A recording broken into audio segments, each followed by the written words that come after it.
देखो, अपनी सोच बदलो तो सब बदल जाएगा। मेरा कहना तो यही है कि हम अगर किसी के काम में या किसी की बात में, किसी के घर के जो भी हालात हैं, उनमें हम इंटरफेयर नहीं करते, तो आप भी मत किया करो।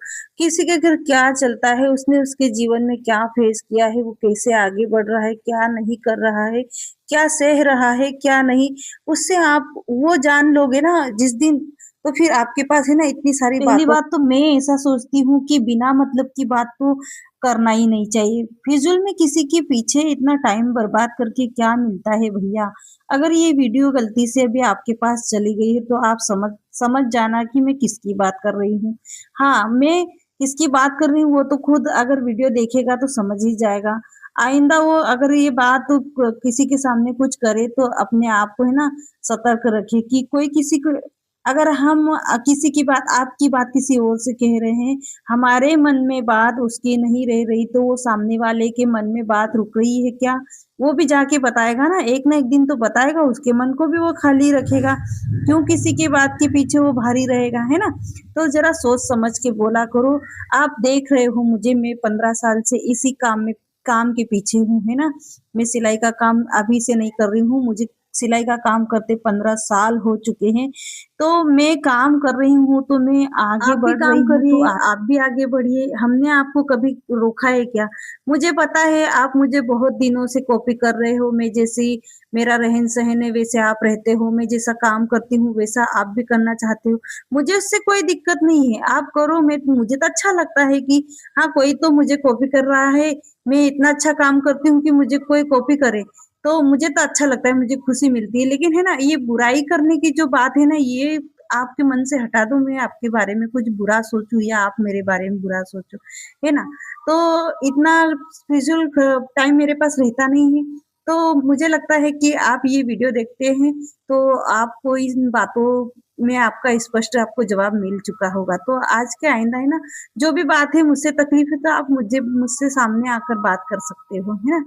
तो अ, आज का वीडियो मेरी ये प्यारी बहनों के लिए जिन्होंने मुझे बहुत अच्छे प्यारे कमेंट किए थे कि दीदी आप ब्लाउज की कटिंग मुझे दिखाना, हमें दिखाना, आप कैसे कटिंग करते हो। तो उन बहनों के लिए मैंने आज पूरा ब्लाउज कटिंग करके दिखाया, जो मैंने बैक पल्ला कटिंग कर चुकी हूँ। ये है 42 इंच चेस्ट का, शॉर्ट वीडियो में आप जाकर देख सकते हो, मैंने बैक साइड कटिंग किया है। तो मुझे आज किसी की बात का जवाब भी देना था, इस वजह से मुझे ज़रूरी लगा कि मुझे आज उनकी बातों का जवाब देना ही पड़ेगा। तो यहाँ ना मैं पीछे के पल्ले की कटिंग कर चुकी हूँ और यहाँ इसमें मुझे आर्म होल रखना है 6.5 इंच और चेस्ट का नाप 10.5 इंच है और इसमें हमने एक्स्ट्रा मार्जिन लिया है 1.5 इंच, आधा इंच और टक्स के लिए रखा है, गला लिया है हमने 6 इंच और यहाँ लंबाई लेंगे बेल्ट के लिए, कमर ऊंचाई के लिए। तो कमर ऊंचाई के लिए हमने यहाँ 13.5 इंच लिया है, गले की साइड से हम 12.5 इंच लेंगे और फिर यहाँ हम टक्स के लिए निशान लगाएंगे। तो यहाँ हमने चेस्ट के हिसाब से मेजरमेंट लेके निशान लगा दिए हैं, यहाँ पर तिरछी लाइन कर देंगे, फिर हम इसमें टक्स लगाएंगे। तो टक्स के लिए हमें गले के साइड से 4 इंच पर एक टक्स लगाना है और यहाँ कंधे से हमें चेस्ट के हिसाब से 1 इंच नीचे बढ़ाते हुए हमें टक्स लगाना है। ये से टक्स लगाओगे तो बहुत ही अच्छे परफेक्ट तरीके से आपके ब्लाउज बनेंगे और फिनिशिंग और फिटिंग के साथ।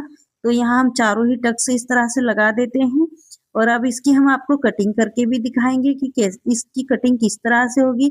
तो पहले हम आर्म होल की तरफ से करेंगे, फिर इन सारे निशानों की साइड से ये जो 4 टक्स लगे हैं इनको कट नहीं करना है। तो हम यहाँ से पहले गोलाई के पास से कटिंग करना शुरू करेंगे। तो यहाँ ना आर्म होल की साइड हमें चेस्ट के हिसाब से ही आर्म होल इसके कट करने होते हैं, तभी फिर इसकी फिटिंग अच्छी आती है, नहीं तो इसमें झोल आ जाता है। तो यहाँ हमारा आधा इंच ज़्यादा इसलिए हो रहा था क्योंकि शोल्डर के साइड से हमारा ये शोल्डर पे आधा इंच अंदर चला जाएगा, तो हमारे यहाँ फिक्स 10.5 पे आ जाएगा आर्म होल। तो यहाँ हमने गले की कटिंग कर ली है और तीरे पट्टी की कटिंग कर ली है। अब बैक पल्ले को कटिंग करके हम इसमें टक्स में जो भी हमने टक्स रखे हैं इसमें हम कैंची की मदद से इसको कपड़े को कटिंग कर लेंगे, ताकि हमारी अगर चौक घूम भी जाए ना तो हमें कोई टेंशन नहीं है। ये इनकी सहायता से हम आराम से इसके टक्स लगा सकते हैं और बहुत ही सिलने में आसानी हो जाती है हमें। तो हम एक एक करके सारे पल्ले कटिंग करके रख लेंगे। फिर इसकी आस्तीन की बारी आएगी, यहाँ हमने तीरे को भी काट के रख लिया है। तो फिर यहाँ आस्तीन में हमें जॉइंट लगाना है। इसमें जॉइंट लगेगा क्योंकि हेवी साइज है, 42 इंच चेस्ट में। आस्तीन हमें लंबाई रखनी है 10.5 इंच और इसका चेस्ट है 10.5 इंच। तो यहाँ 10.5 इंच में हमें कम लग रहा था कपड़ा, तो हमने इसमें जॉइंट कर दिए हैं। आप देख सकते हो दोनों साइड जॉइंट किए हैं। ये जॉइंट ना अंदर की साइड आ जाएंगे। हमने कपड़े को बराबर करते हुए इसमें मार्किंग कर दी है सीधी सी। तो 10.5 पे हमने यहाँ 11.5 पे निशान लगाया है, ताकि हमारा 1 इंच एक्स्ट्रा है वो फोल्ड में चला जाएगा और आधा इधर सिलाई में चला जाएगा।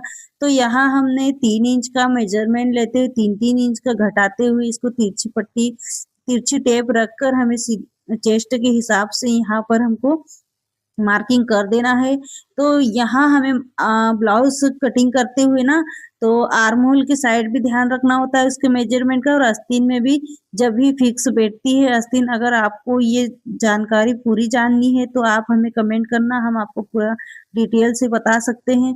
तो यहाँ ना हमारी आस्तीन की मार्किंग हो चुकी है, हम अब इसकी कटिंग कर लेते हैं। फिर इसको दिखाते हैं आपको। यहाँ ना घेराव देकर आधा इंच अंदाजे से भी काट सकते हैं। आपको नहीं अंदाजे से आता है तो आप चौक की सहायता से मार्किंग करके कटिंग कर लीजिए। अब हम इसको मेन कपड़े पे रख के कटिंग करेंगे। देख सकते हो आप दोनों साइड 2-2 इंच कपड़ा, हमारा जो मेन कपड़ा है वो भी घट रहा है, इसमें भी जॉइंट लगेंगे। इसके अस्तर के कपड़े में भी जॉइंट लगे और उसमें भी। तो बड़े साइज में थोड़े कपड़े की जरा दिक्कत हो जाती है क्योंकि कपड़ा कम पड़ता है। हमने सोचा था अगर इसमें कपड़ा कम होगा तो हम साड़ी से फिर से निकाल लेंगे। तो फिर हमने एडजस्ट करके बना दिया था। यहाँ हमने गले में जो एक्स्ट्रा कपड़ा निकला था उसका कपड़ा भी जोड़कर उसमें हमने पट्टी लगाकर हमने आस्तीन को कवर कर लिया था। इस तरह से हम मेन कपड़े पे रखते हुए सारे पल्ले कटिंग कर लेंगे। और तीरा पट्टी के लिए ये कपड़ा जो साइड में बचा है इसमें हम तीरा पट्टी की कटिंग कर लेंगे। तो मैं आपको है ना इस वीडियो में बहुत ही अच्छे से धीरे-धीरे वीडियो, मतलब धीरे-धीरे इसको मैंने फास्ट नहीं किया है, आपको सब दिखा रही हूँ। जो भी नए हैं, नई बहनें हमारी सिलाई सीख रही हैं, वो आराम से सीख सकती हैं और पूछ भी सकती है। जहाँ पर आपको डाउट है कि दीदी आपने यहाँ से ऐसा-वैसा, तो आप मुझे बता भी सकती हैं अगर कुछ गलती हो तो। और अगर आपको समझ में ना आए तो पूछ भी सकते हैं। तो यहाँ ना हमारी ब्लाउज़ की कटिंग हो गई थी, उसके बाद हम घर के कामों में लग गए थे। उसके बाद हम रात को बैठे मशीन पे, तो हमने ये पीछे का बैक साइड हमने तैयार किया गले को। और फिर ज़्यादा रात हो गई थी तो हमने ये पीछे का गला तैयार करके रख दिया था। उसके बाद हमने सिलाई नहीं की थी। फिर दोपहर में मैंने दूसरे दिन की थी घर का काम करने के बाद, क्योंकि बच्चों को होमवर्क भी कराना होता है। तो यहाँ ना मेरे ये इसमें जो फ्लावर है ना कपड़े में, उस कपड़े के हिसाब से मैचिंग करके मैंने इसमें लेस अटैच कर दी है। दोबारा लगाने का मन था लेकिन अच्छी नहीं लगती है, और हमारी जो कस्टमर है वो ज़्यादा सिंपल कपड़े ही, सिंपल गले ही पहनना पसंद करती है। तो यहाँ मैं दूसरे दिन आपसे मिल रही हूँ। दूसरे दिन मैंने रात को पहले मैंने पीछे के पल्ले को तैयार किया। यहाँ मैं दिन में दूसरे ब्लाउज आगे के पल्ले को तैयार कर रही हूँ। ऐसे ही मैं आपसे बातें करते-करते मेरी ब्लाउज़ आधा सिल गया है और आधा बाकी है। तो यहाँ अभी मेरे बच्चे स्कूल से नहीं आए थे और लाइट भी जाना-आना कर रही थी बार-बार, तो बहुत ही टाइम लग गया। और बारिश हो रही है बाहर रिमझिम-रिमझिम, तो बार-बार लाइट जा रही थी, आ रही थी। और मेरी मशीन ना बिना लाइट से नहीं चलती है, लाइट वाली है, तब तक मुझे रेस्ट करना पड़ता है या फिर दूसरा कोई काम हो ब्लाउज़ वगैरह का, तो वो मैं कटिंग कर लेती हूँ। तो यहाँ मैंने कैमरे को इधर रखा तो देखा तो अंधेरा ही अंधेरा लग रहा था। फिर बार-बार कैमरा रखने में भी आज तो बहुत दिक्कत हो रही थी, क्योंकि मेरी दुकान में ना अभी सामान इतना इधर-उधर बहुत सारा है, तो अ, स्टैंड रखने की जगह भी नहीं रहती। तो यहाँ देखो मेरा आपसे बात करते-करते आगे का पल्ला भी तैयार हो गया है फ्रेंड। यहाँ एक दादी मेरे पास खड़ी थी, वो कैमरे में आना नहीं चाहती थी, उधर खड़ी होकर बात कर रही थी। मैं बोल रही थी बाहर पानी की छींटे लग रहे थे, आप अंदर आ जाइए, तो वो नहीं आए। मैं सिर्फ़ उनकी बातें सुन रही थी, मैं जवाब नहीं दे रही थी, क्योंकि मेरा ध्यान ना पूरा मेरे काम पर था। अभी मुझे बहुत सारे ब्लाउज़ मेरे पास हैं, मुझे सारे सिलने हैं। अगर आपको मेरी सिलाई थोड़ी भी पसंद आती है, सिलाई करने का तरीका, तो आप मुझे कमेंट करके बताना कि मैं आपके लिए कौन से ब्लाउज़ लाऊँ, आपको कौन से ब्लाउज़ सीखना है। कटोरी ब्लाउज बनाना है, 4 टक्स ब्लाउज बनाना है, प्रिंस कट ब्लाउज बनाना है। मैं आपको जितना मेरे से हो सकेगा सारा कुछ बताने की कोशिश करूँगी। तो यहाँ ना मैंने टक्स पर कच्ची सिलाई लगाई थी पहले की अच्छी फिनिशिंग से इसका अच्छी बैठता है टक्स। और वैसे तो मैं ऐसे भी कपड़े को उठाकर बना लेती हूँ टक्स, लेकिन कभी मेरा मन होता है तो इस पे पहले मैं सिलाई कर लेती हूँ, फिर टक्स लगाती हूँ, क्योंकि टक्स सबसे ज़्यादा मेन इसमें टक्स लगाना होता है। अच्छे फिनिशिंग के साथ बैठना चाहिए ब्लाउज, फिटिंग में भी अच्छा आना चाहिए। हमारे से जितनी कोशिश हो उतना अच्छा ही करके देना चाहिए कस्टमर को, क्योंकि वो भी पैसे देते हैं ना। आजकल आजकल देखो सबके पास प्रॉब्लम होती है, ऐसा नहीं है कि हमारे पास ही प्रॉब्लम, सबके पास होती है, सिलाई करने वालों के पास भी और सिलाई करवाने वालों के पास भी। अभी देखो कितनी महंगाई बढ़ गई है, अभी सिलाई का सामान भी इतना महंगा आने लगा है, लेस वगैरह, डोरी वगैरह, और कस्टमर ना सिलाई देने में बहुत ही किच-किच करते हैं। हमारे एक गाँव साइड है, तो गाँव में तो एक ब्लाउज के 100 रुपए, बहुत से बहुत 120 रुपए मिल जाते हैं, उसके ऊपर कुछ नहीं। मैं कई बहनों के वीडियो देखती हूँ, उसमें काफ़ी महंगी सिलाई होती है। जो ब्लाउज हमने आज बनाया है ना, इसकी 120 रुपया सिलाई है, और लेस और डोरी के चार्जेस अलग से है, और अस्तर के भी, और सिर्फ सिलाई के पैसे 120 रुपया है इसके। और आपके गांव शहर में ना मैं जिन बहनों की वीडियोस देखती हूँ, उनके यहाँ इस ब्लाउज की 300 रुपये सिलाई है, कहीं 350 है, कहीं पर 250, कहीं पर 150 ऐसी सिलाई है, और हमारे यहाँ ही बहुत कम है। अगर इससे भी ज़्यादा अगर हम लेना तो हमारे पास इतनी सिलाई नहीं आती, फिर जहाँ कम लगती है सिलाई, जहाँ कम पैसे देने होते हैं वहीं जाएंगे कस्टमर, फिर हमारे पास क्यों आएंगे, है ना।